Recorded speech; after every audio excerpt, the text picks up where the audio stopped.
Badakigu San Fermin bezalako festetan gauzak galtzeko edo lapurtzeko arriskua dala.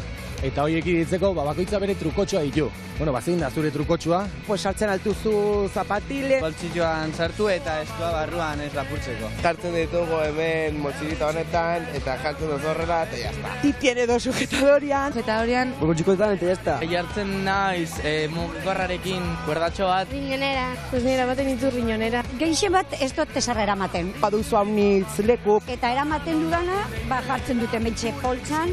Oso zaila da, hemendik horrela kentzea. Eta beti poltsak hamar dutzu aintzineko aldean. Pizkatxo bat gorputxera itxasita, eskua beti gainean. Oberena da gatia zapatiletan dire. Joder. Bai. Eta horretxekin nahiko. Objektu galduen bulegoan gaude. Xai, gauza asko galdu aldira aurtengo jaietan. Gauza asko galdu dira, bai, adibidez karterak, nanak, telefono mugikorra asko ere, giltzak ere, batez ere.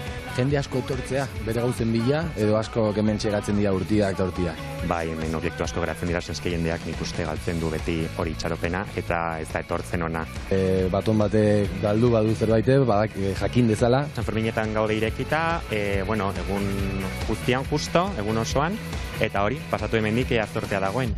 Ondo, mila esker kasuitagatik. Zuei.